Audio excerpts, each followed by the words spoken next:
बिस्मिल्लाहिर्रहमानिर्रहीम। अस्सलाम वालेकुम वरहमतुल्लाहि वबरकातुहू। आज की अपनी इस वीडियो में हम एक ऐसे टॉपिक पे बात करेंगे जो कि आजकल के मुसलमानों में भी बहुत राइज होने लगी है। आज की हमारी वीडियो का टॉपिक है कुत्ता।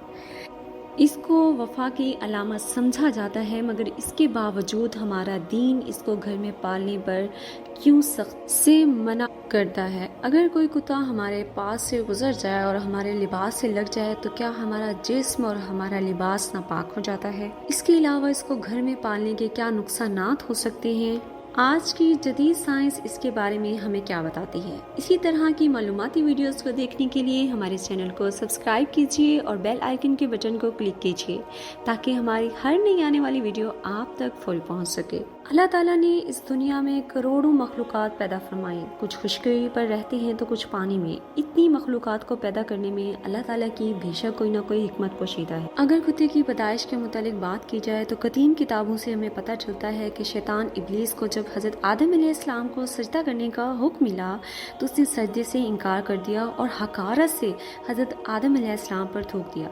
कहा जाता है कि वो थूक हज़रत आदम अलैहिस्सलाम पर तो ना पड़ी, वो वहाँ पे पड़ी मट्टी पर गिर गई। यूँ उस मट्टी से एक जानवर पैदा हुआ जिसको हम कुत्ता कहते हैं, और उसकी जो थूक थी वो थूक दरअसल जो कुत्ते की राल है वो शैतान की थूक है। कुत्ता जो कि वफ़ा की अलामत समझा जाता है, जो अपने मालिक को महफूज करने के लिए अपनी जान की बाजी तक लगा देता है, मगर इसके बारे में इतना सख्त बयान है। हदीस पाक में आता है कि फरिश्ते उस घर में दाखिल नहीं होते जिस घर में कुत्ता हो या तस्वीर लगी हो। इन्हें इस्लाम कुत्ता पालने से मना करता है, मगर बिल्कुल भी पालने से मना नहीं किया गया। इसकी कुछ महदूद इजाज़त हमें दी गई है। चुनाचा वो कुत्ता जो किसी ज़रूरत के तहत पाला जाए, मसलन शिकारी कुत्ता या खेत की हिफाजत के लिए या जानवर की हिफाजत करने के लिए, तो उसको पाला जा सकता है। मगर इस तरह घर में कुत्ता पालना कि वो आज़ादी से फिरता रहे, इस तरह कुत्ता पालने को सख्ती से मना और हराम करार दिया गया है। जहाँ तक कुत्ते की खुसूसियात की बात की जाए तो सबसे पहली बात इसकी वफादारी की जाती है। हाँ, माना कि वो अपने मालिक से बहुत वफादार होता है, मगर कुत्ता एक जानवर है, वो सही और गलत की पहचान नहीं कर सकता। वो अपने मालिक को बचाएगा, मगर वो ये तो नहीं समझ सकता कि मेरा मालिक ठीक है या गलत। इस तरह वो अपनी जान की बाजी लगाकर अपने मालिक को तो बचा लेगा, मगर किसी को ना हक नुकसान पहुंचा बैठेगा। जानवरों में अल्लाह ताला ने अच्छे और बुरे की तमीज़ नहीं रखी। अगर वो अच्छे होते तो वो जन्नत में जाते और अगर वो बुरे होते तो दोज़ख में जाते। अब इसके अलावा कुत्ते में एक और खासियत होती है कि कुत्ता दुनिया की वो वाहिद मखलूक है जो शैतान को देख सकती है।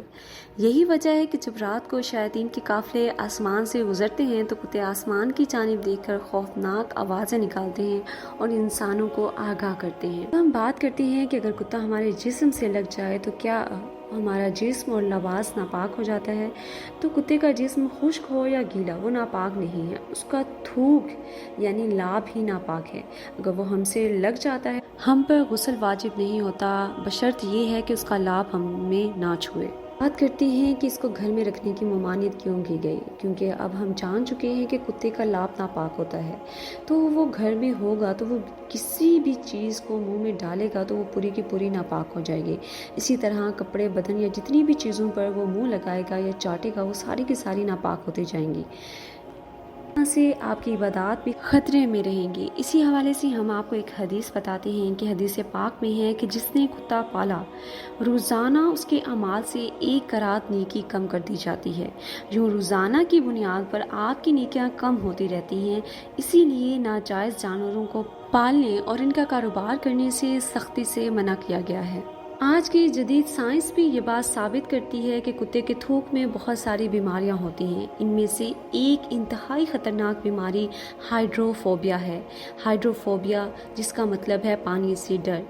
शख्स में ये बीमारी होती है वो पानी को छू तक नहीं सकता, पानी को हाथ लगाना उसको मौत के बराबर लगता है। अलावा कुत्ते के जिस्म पर ऐसे जर्म्स होते हैं जो कि दायमी और लाइलाज इमराज का बायस बन सकते हैं। कितने ही लोग ऐसे हैं जो ऐसी बीमारियों में मुब्तला होकर इस दुनिया फ़ानी से चल बसे।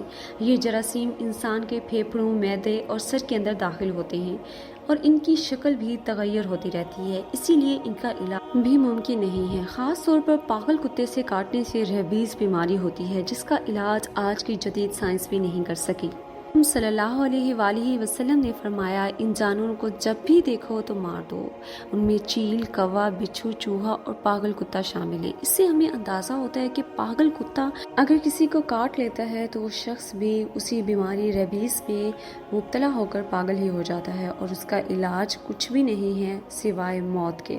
ہم اس بارے میں بات کرتے ہیں کہ اگر کتے کے تھوک لگنے سے کوئی چیز ناپاک ہو جاتی ہے یا کوئی برتن ناپاک ہو جاتا ہے تو اس کو کیسے صاف کیا جائے اور پاک کیا جائے۔ آج کی جدید سائنس بھی یہ کہتی ہے کہ اس برتن کو یا اس چیز کو 3 بار پہلے مٹی سے صاف کیا جائے اور پھر پانی سے دھویا جائے، کیونکہ اس میں اتنے خطرناک جراثیم چلے جاتے ہیں کہ صرف پانی سے دھونے سے وہ جراثیم ختم نہیں ہوتے۔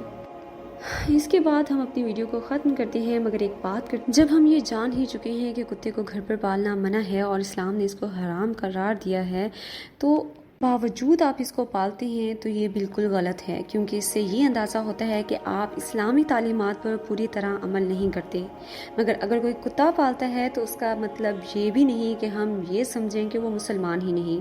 ہاں، البتہ وہ اسلام کے چند احکامات کو نہیں مان رہا۔ اللہ تبارک و تعالی ہم سب کو بھی اسلام کے سیدھے راستے پر چلنے کی توفیق عطا فرمائے اور تمام احکامات پر عمل کرنے کی بھی توفیق عطا فرمائے، آمین۔